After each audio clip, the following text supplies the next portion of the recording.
আমাদের নবী, বিশ্ব নবী, মানবতার বন্ধু মুহাম্মদুর রাসূলুল্লাহ সাল্লাল্লাহু আলাইহি ওয়াসাল্লামের উপর। সম্মানিত উপস্থিতি,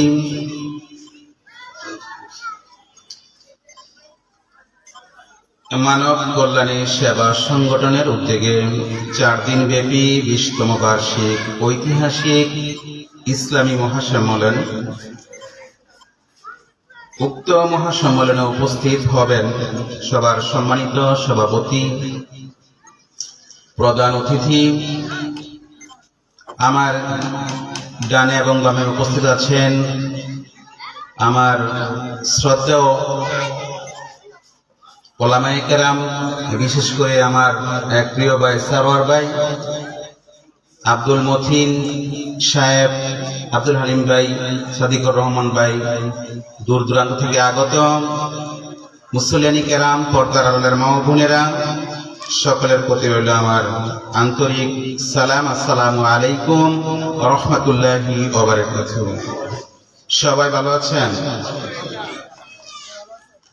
আলহামদুলিল্লাহ। সম্মানিত উপস্থিতি, ইসলাম প্রান্তীয় দিনী মুসল্লিয়ানি কেরাম, ইসলামিক সংগঠন, ইসলামিক জলসা, এগুলোতে আপনার মানুষ একটু কমই ভিড়তে চায়, কারণ শয়তান সদা সর্বদা মানুষের পিছনে লেগে আছে, ঠিক কিনা বলেন? আবার যদি নাচ গান হতো না, দেখতেন বিকাল থেকেই সিরিয়াল দিয়ে সামনে গিয়ে বসতে পারত, ঠিক কিনা? সম্মানিত উপস্থিতি, কয়েকটি প্রশ্ন করি, আপনারা উত্তর দেন। বলেন তো, আমাদের রব কে? মানেন তো ইনশাল্লাহ? আমাদের রব আল্লাহ মানেন না? আমাদের নবীর নাম কি বলেন? মাশাআল্লাহ, মুহাম্মদুর রাসূলুল্লাহ সাল্লাল্লাহু আলাইহি ওয়াসাল্লাম। আমাদের ধর্মের নাম কি বলেন? ইসলাম। আমাদের রব আল্লাহ, এটা আমরা জানি। আমাদের ধর্মের নাম ইসলাম, সেটাও জানি। আমাদের নেতা আমাদের নবী মুহাম্মদুর রাসূলুল্লাহ সাল্লাল্লাহু আলাইহি ওয়াসাল্লাম, সেটাও জানি, বাট মানি না, ঠিক না? প্রয়োজনে আমরা এই যে রব বলেছি, রব মানে কি? পালনকারী, লালনকর্তা, যিনি আমাকে আপনাকে অলওয়েজ অল টাইম আমার আপনার সুরক্ষা দিচ্ছেন, তিনি হলেন আমার রব, ঠিক কিনা বলেন? আমাদের হৃদয়ে ভয় থাকবে কার? যাদের হৃদয়ে আছে আল্লাহর ভয়, তারা প্রভু পথ ভুলে যায় না। আল্লাহর প্রেম ছাড়া এই হৃদয়ে কারো কাছে কোনো কিছু চাই না। যাদের হৃদয়ে আছে আল্লাহর ভয়, তারা প্রভু পথ ভুলে যায় না। আল্লাহর প্রেম ছাড়া এই জীবনে কারো কাছে কোনো কিছু চাই না, ঠিক না? সম্মানিত উপস্থিতি, আপনাদের সামনে যে আয়াতে কারিমা তেলাওয়াত করেছি, তার অনেকে ইনশাআল্লাহ কয়েকটি কথা বলবো। আমার তৌফিক ইল্লা বিল্লাহ। মহান আল্লাহ সুবহানাহু ওয়া তাআলা মহাগ্রন্থ আল কোরআনুল কারীমে সূরাতুল বানী ইসরাঈলের 23 নম্বর আয়াতে আল্লাহ তাআলা বলেন, وَقَضَىٰ رَبُّكَ أَلَّا تَعْبُدُوا إِلَّا إِيَّاهُ وَبِالْوَالِدَيْنِ إِحْسَانًا। খেয়াল করবেন, কান খাড়া করে শুনবেন এবং জীবন পরিবর্তনের জন্য, your life will be changed if you hear the attentively this speech। এই বয়ানগুলো, ইসলামিক আলোচনাগুলো যদি মন দিয়ে শোনেন, ইনশাআল্লাহ আশা করি your life will be changed, ইনশাআল্লাহ। ইনশাআল্লাহ বলেন। সম্মানিত উপস্থিতি, আল্লাহ তাআলা বলেন, ওয়া ক্বাদা রাব্বুকা আল্লা তা'বুদু ইল্লা ইয়াহু। আল্লাহ তাআলা এখানে অবিল ওয়ালিদাইনি ইহসান, দুইটি বিষয়কে আল্লাহ তাআলা এখানে ফয়সালা করেছেন, নির্দেশ প্রদান করেছেন একুরেটলি ভাবে।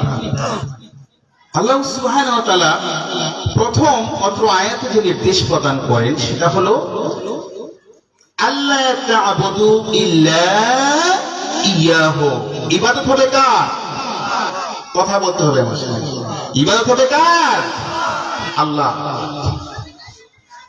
আচ্ছা, আল্লাহর ইবাদত ছেড়ে আমরা অনেকেই দেখেন, আমি জানি আমার রব আল্লাহ, প্রতিদিন 5 বার মাইকে আজান হচ্ছে, বাট আমার রব জেনেও আমি আপনি অন্য কাউকে নেতা হিসেবে মানি কি মানি না? মাজারে গিয়ে পূজা দেই কি দেই না? আহা, আল্লাহকে ছাড়া যারা অন্য কাউকে সেজদা করবে, অন্য কাউকে মানবে, আল্লাহ এটাকে মেনে নিতে পারেন না। ইন্না শিরকা লাযুলমুন আযীম, আল্লাহর সাথে যারা শিরক করে সেটা হলো সবচেয়ে বড় জুলুম, সবচেয়ে বড় অন্যায়। রব্বুল আলামিন এই বিষয়টাকে মেনে নিতে পারেন না। আল্লাহ সকল গুনাহ, সকল পাপ ইচ্ছা করলে তিনি ক্ষমা করে দিতে পারেন, বলেন সুবহানাল্লাহ। বাট আল্লাহর সাথে যদি কেউ অংশ স্থাপন করে, আল্লাহর সাথে যদি কেউ কাউকে শরীক করে, আল্লাহ সুবহানাহু ওয়া তাআলা এইটা সহ্য করতে পারেন না। আল্লাহু আকবার করেন। রব্বুল আলামিন বলেন, ওয়াকাদা রাব্বুকা আল্লা তা'বুদু ইল্লা ইয়্যাহু ওয়া বিল ওয়ালিদাইনি ইহসানা, একমাত্র ইবাদত হবে আল্লাহর। আল্লাহ ছাড়া যদি কাউকে ডাকে, আল্লাহ ছাড়া যদি কারো ইবাদত করে, রব্বুল আলামিন এই বিষয়টাকে মেনে নিতে পারেন না। রব্বুল আলামিন বলেন, ইন্নাল্লাহা লা ইয়াগফিরু আন ইউশরাকা বিহি ওয়া ইয়াগফিরু মা দুনা যালিকা লিমান ইয়াশা। কোন ব্যক্তি যদি আল্লাহর সাথে শরীক করে, আল্লাহর সাথে কাউকে অংশ স্থাপন করে, রব্বুল আলামিন তাকে ক্ষমা করেন না। ওয়া ইয়াগফিরু মা দুনা যালিকা লিমান ইয়াশা, এছাড়া যত গুনাহ রয়েছে রব্বুল আলামিন ক্ষমা করে দেন। সুবহানাল্লাহ পড়েন। পৃথিবীর সমপরিমাণ গুনাহ নিয়েও যদি কোনো ব্যক্তি অনুতপ্ত হয়ে অনুশোচনা করে লজ্জিত হয়ে আল্লাহ তাআলার কাছে ক্ষমা চায়, রব্বুল আলামিন পৃথিবীর সমান ক্ষমা নিয়ে তার কাছে উপস্থিত হয়ে যায়, পারেন সুবহানাল্লাহ। আল্লাহ তাআলা শিরকের গুনাহকে ক্ষমা করবেন না। আর যারা আল্লাহর সাথে শরীক করে তাদের কোনো ক্ষমা নাই, তাদের স্থান আল্লাহ তাআলা নির্ধারণ করে দিয়েছেন। রব্বুল আলামিন বলেন, ইন্নাহু মান ইউশরিক বিল্লাহি ফাকাদ হারামাল্লাহু আলাইহিল জান্নাতা ওয়া মাআওয়াহুন নার। যারা আমার সাথে শিরক করল, আমার সমকক্ষ যাকে মনে করলো, আমি রব্বুল আলামিন তাদের জন্য আমার দেয়া প্রতিশ্রুত মানুষের আকাঙ্ক্ষিত যে জান্নাত রয়েছে সেটাকে আমি হারাম করে দিলাম। নাউজুবিল্লাহ পড়েন। আমার আপনার যে আশা ভরসা, আশা আকাঙ্ক্ষা, যে সুখের স্থান, চির সুখের জায়গা যেটা, সেটার নাম কি? জান্নাত। আমরা হজ করি, যাকাত দেই, নামাজ পড়ি, রমজানের রোজাগুলো পালন করি, যাই করি না কেন আমাদের একটি আশা, সেটা হলো জান্নাত। কথা বলেন ঠিক কিনা? আল্লাহ বলেছেন, ইন্নাহু মান ইউশরিক বিল্লাহি ফাকাদ হারামাল্লাহু আলাইহিল জান্নাতা। যে ব্যক্তি আমার সাথে কাউকে মিলিয়ে দিবে, আমি ছাড়া কাউকে সিজদা দিবে, ওর জন্য সেই চির সুখের জান্নাত আমি হারাম করে দিব, করেন নাউজুবিল্লাহ। আর তার স্থান কোথায় হবে? ওয়া মাআওয়াহুন নার, ওই ব্যক্তির স্থান হবে জাহান্নাম, করেন নাউজুবিল্লাহ। সম্মানিত উপস্থিতি, এদিকে আলোচনার বাড়াতে যাচ্ছি না। আমার মূল যে আলোচনা সেটা হলো পিতামাতার যে হক রয়েছে সন্তানের উপর, তারই আলোকে একটি কথা বলবো ইনশাআল্লাহ। এর পরের যে নির্দেশটি আল্লাহ তাআলার ছিল, ওয়াবিল ওয়ালিদাইনি ইহসানা, পিতা মাতার সাথে ভালো আচরণ করা। আপনারা কি আমার কথা বুঝতেছেন? কথাকে বোঝা যায়?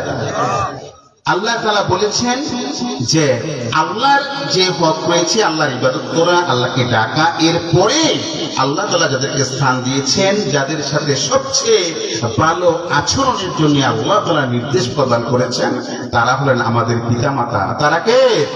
আমাদের পিতামাতা। পিতামাতার কারণেই কিন্তু আমরা এই ধরনীর মুখ দেখতে পেরেছি, কথা বলেন ঠিক কিনা? পৃথিবীতে আসার মূল যে কারণ সেটা হলো পিতামাতা, ঠিক কিনা?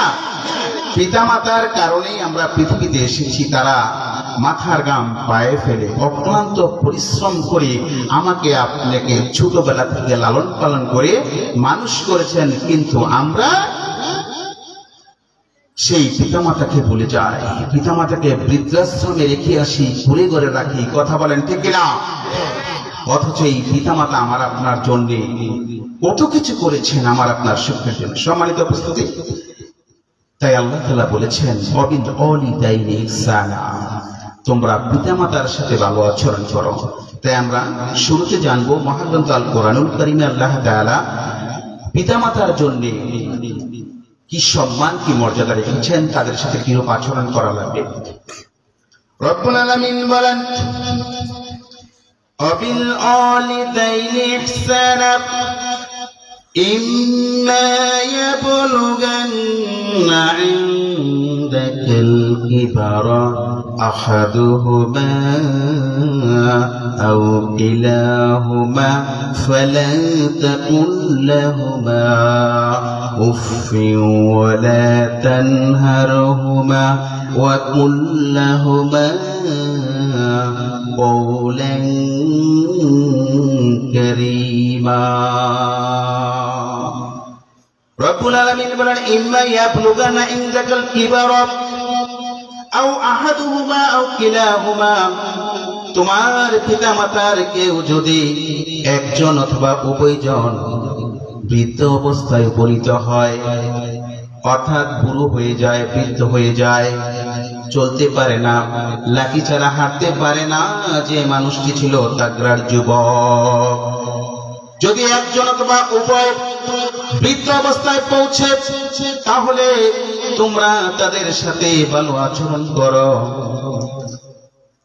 তাদেরকে ধমক দিয়ে কথা বলো না, ওদের সাথে অসম্মানজনক কোনো কথা বলো না। কথাটা কার? কথাটা কার? মহাগ্রন্থ আল কোরআনুল কারীমে আল্লাহ বলেছেন যে তোমরা তাদের সাথে ভালো আচরণ করো, ধমক দিয়ে কথা বলো না। শুধু তাই নয়, উফি ওয়ালা তানহারহুমা, তোমরা তাদের সাথে উফ শব্দটা পর্যন্ত করো না। পড়েন না সুবহানাল্লাহ। বলছে উফ শব্দটা না করার জন্য আল্লাহ তাআলা বলেছেন। অথচ আজকের এই পৃথিবীতে, আজকের এই জামানায় বাবা মাকে তারা বলে তুমি কি আমার চেয়ে বেশি বোঝো, বলে কি বলে না? পিতামাতাকে ধমক দিয়ে কথা বলে, পিতামাতার অবাধ্য হয়, পিতামাতা বলে একদিকে, সে যায় একদিকে, কথা বলেন ঠিক কিনা? পিতামাতাকে সম্মান দিতে জানে না। অথচ প্রত্যেকটি মা বাবা চায় আমার সন্তানটা ভালো মানুষ রূপে গড়ে উঠুক, কথা বলেন ঠিক কিনা? রব্বুল আলামিন বলেন উফি ওয়ালা তানহারহুমা, তোমার পিতামাতার সাথে উফ শব্দটা পর্যন্ত করো না। মহাগ্রন্থ আল কোরআন সাক্ষী। এরপরে আল্লাহ তাআলা বলেন ওয়াকুল লাহুমা কওলান কারীমা, ওদের সাথে সম্মানজনক আচরণ করো, বিনয়ের সাথে কথা বলো, বিনয়ের সাথে কথা বলো, সম্মানজনক কথা বলো। ওদের মনে কষ্ট দেওয়া যাবে না। আর আপনি কেন এটা কষ্ট দিতে যাবেন? কেন কষ্ট দিবেন আপনি? যে পিতা মাতা 10 মাস 10 দিন গর্ভে ধারণ করেছে, যে মা আপনাকে 10 মাস 10 দিন কত কষ্ট করেছে, রক্তপিণ্ড থেকে যখন আপনার হাত পা গজিয়েছে, এই হাত দিয়ে আপনি গুতা মেরেছেন মায়ের পেটে, মারছেন কি মারছেন না? দক্ষিণে মায়ের পেটে আপনি গুতা মেরেছেন, এই পা দিয়ে আপনি লাথি মেরেছেন।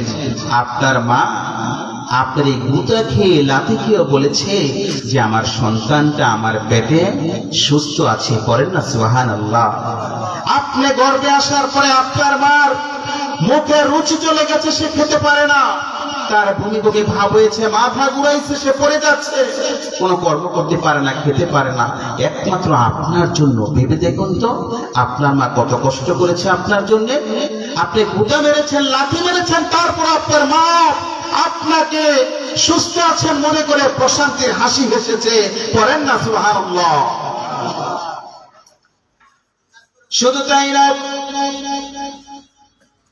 10 মাস 10 দিন পেটে রেখেছেন, কষ্ট করেছেন। রব্বুল আলামিন বলেন ওয়াসাইনাল ইনসানা বিওয়ালিদাই হামালাতুহু উম্মুহু ওয়াহনান আলা ওয়াহনিন।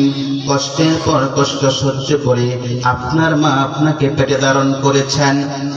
আপনাকে প্রসব করতে গিয়ে মাঝে ব্যথা বেদনা অনুভব করেছেন। আপনি যদি আপনার শরীরের চামড়া থেকে চামড়া কেটে দিয়ে জুতাও বানিয়ে দেন, আর এই জুতা পরে আপনার বাপ মা যদি হাঁটাহাঁটি করে, তারপরও আপনি আপনার পিতা মাতার ঋণ শোধ করতে পারবেন না। প্রসব বেদনার সময় যে ব্যথা অনুভব হয়, বিজ্ঞান প্রমাণ করেছেন 45% উপরে ব্যথা কেউ সহ্য করতে পারে না। বাট একজন গর্ভধারিণী মায়ের পেটে যখন সন্তান প্রসবের ব্যথা উঠে, বিজ্ঞান প্রমাণ করেন সেটা 45% ছেড়ে 50, 51, 52 পর্যন্ত চলে যায়। যে কষ্ট, যে বেদনা, যে ব্যথা কোন ব্যক্তি সহ্য করতে পারে না। কিন্তু আল্লাহ সুবহানাহু ওয়া তাআলা সন্তান প্রসবের জন্য আল্লাহ তাআলা একজন মাকে এই ব্যথা সহ্য করার জন্য তৌফিক দিয়েছেন, তাকে এই সমবেদনা জানানোর জন্য তার মনের মধ্যে প্রশান্তি দিয়েছেন। এইভাবে আপনাকে যখন প্রসব করেছে, যে কষ্টটা কেউ সহ্য করতে পারে না, এই প্রসব করার পরে আপনার মা যখন আপনার দিকে তাকায়, তখন মায়ের সকল বেদনা ভুলে যায়। পড়েন সুবহানাল্লাহ।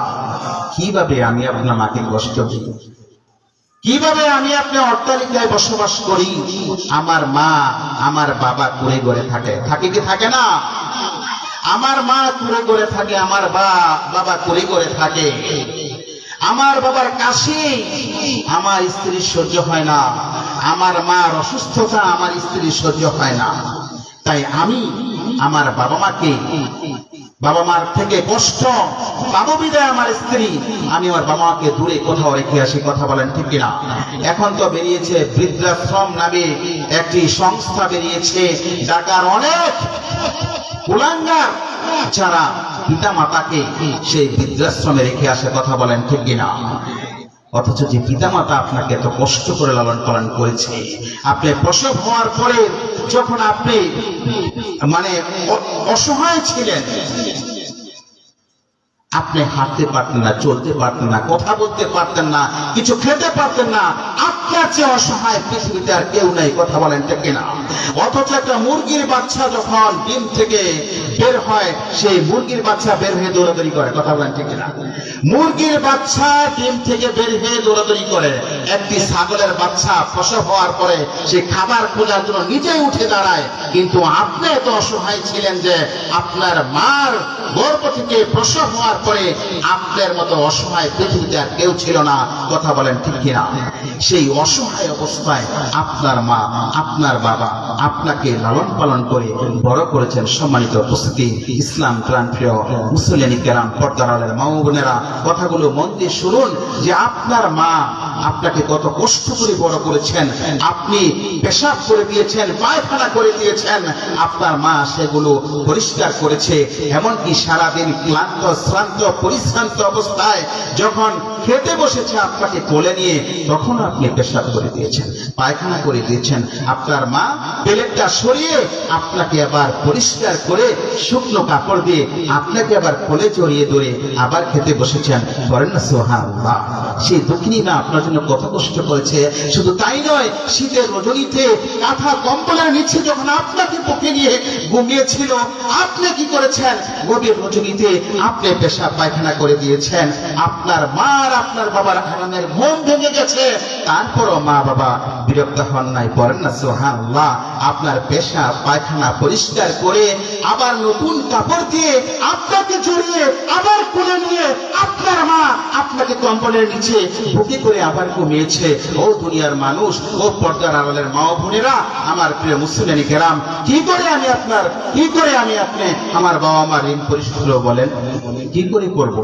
এরপরে আপনি যখন বড় হচ্ছেন, তখন আপনাকে আপনার বাবা হাতে ধরে আপনাকে হাঁটিয়েছে, আপনাকে বেড়াতে নিয়ে গেছে।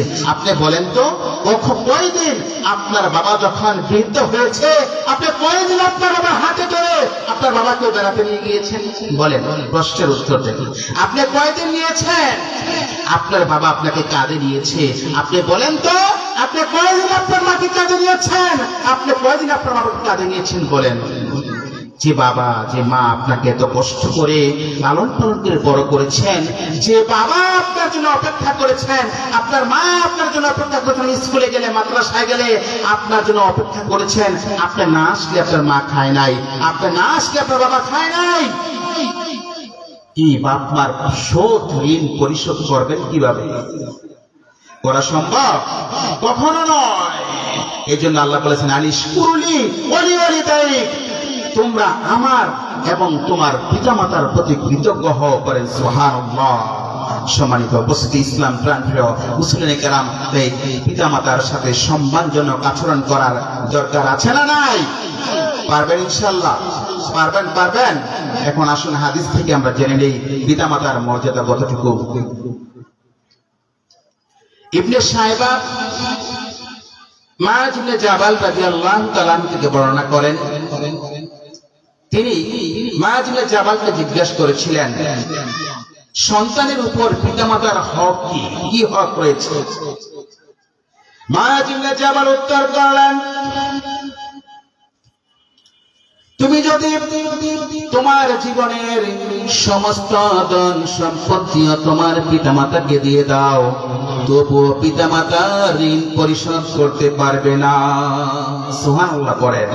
তুমি যদি তোমার অর্জিত সমস্ত ধন সম্পত্তি তোমার পিতামাতাকে দিয়ে দাও, তারপরও তুমি তোমার মায়ের, তুমি তোমার বাবার ঋণ পরিশোধ করতে পারবেন না। পড়েন না সুবহানাল্লাহ।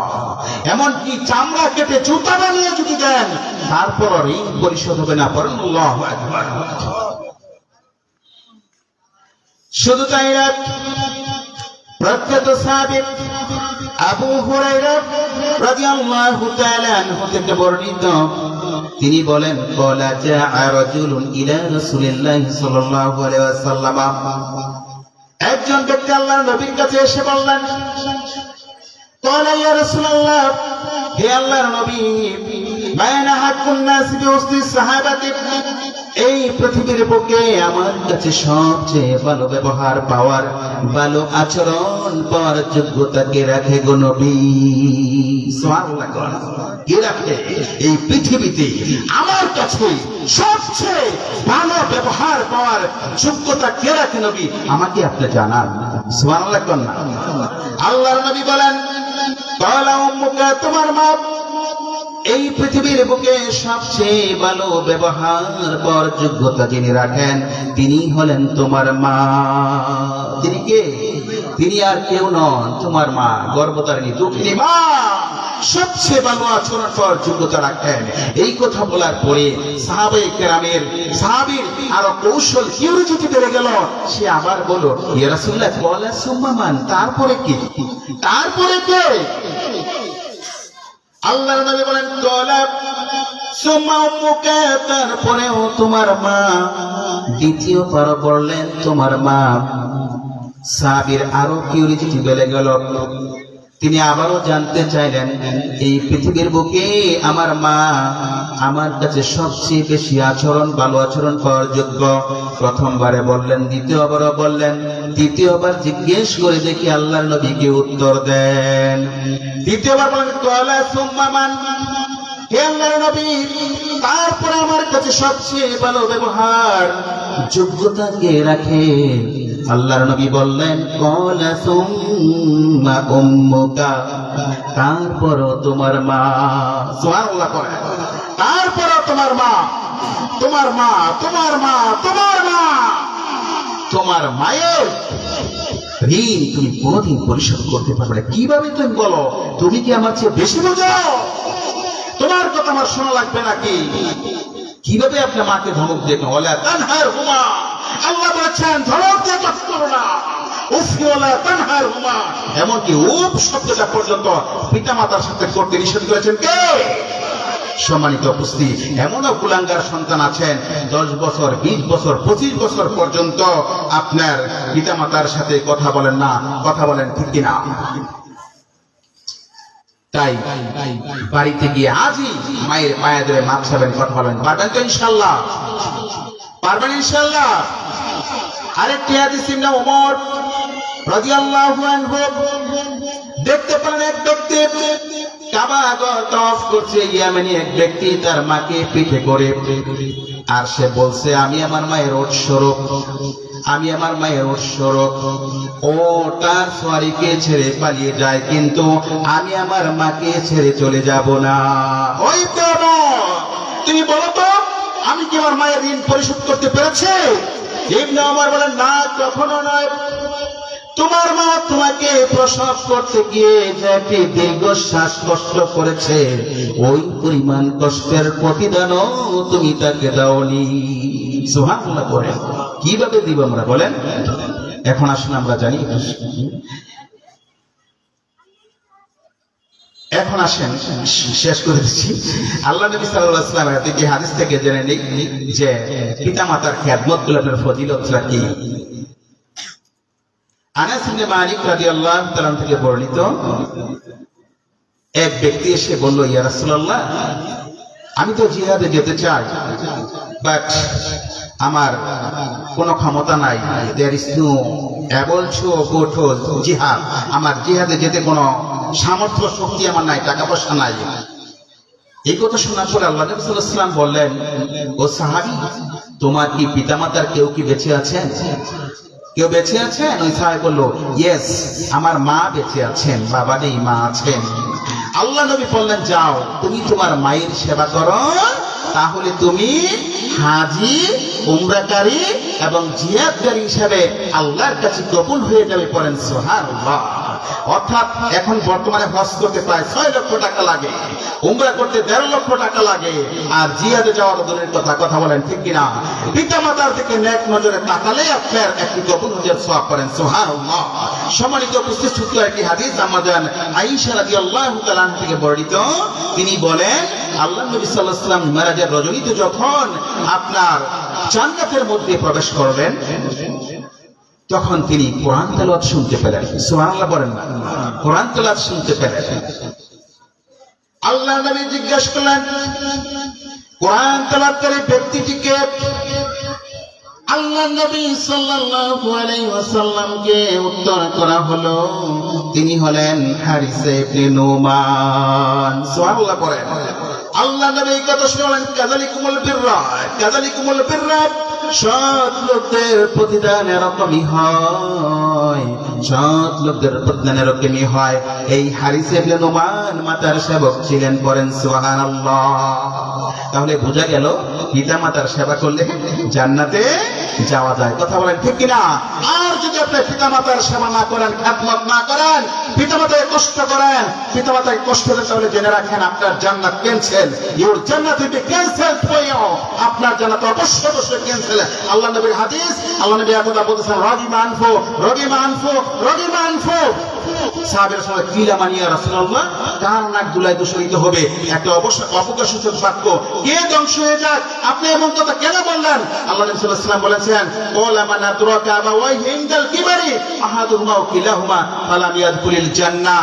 তার না সেই ধ্বংস হয়ে যায় যে ব্যক্তি তার পিতামাতাকে বা একজনকে বা উভয়কে বৃদ্ধ অবস্থায় পেল, কিন্তু সে তাদের সেবা করে খেদমত করে জান্নাতে যেতে পারলো না, ওই ব্যক্তি ধ্বংস হয়ে যাক। পরে নাউজুবিল্লাহ।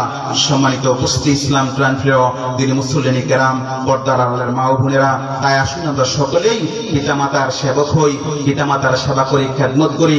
আল্লাহ তাআলা আমাদের সেই তৌফিক দান করুক। যদিও কেউ এখানে আছেন কিনা জানি না, যদি বাবা মার সাথে আপনার কারো দুর্ব্যবহার করে থাকেন, আজই গিয়া পিতামাতার কাছে মাপ চান। আরে কত মানুষের কাছে তো মাপ চান, পিতামাতার কাছে মাপ চাইতে দোষের কিছু আছে বলেন? তাই আসুন আমরা সকলেই বাপ মার কাছে মাপ চেয়ে পিতামাতার সন্তুষ্ট অর্জন করে নেই। আল্লাহ তাআলা আমাদের সেই তৌফিক দান করুক। সকলে পড়ি আমিন।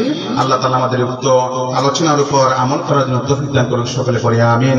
ওয়া আখিরু দাওয়ানা আলহামদুলিল্লাহি রাব্বিল আলামিন।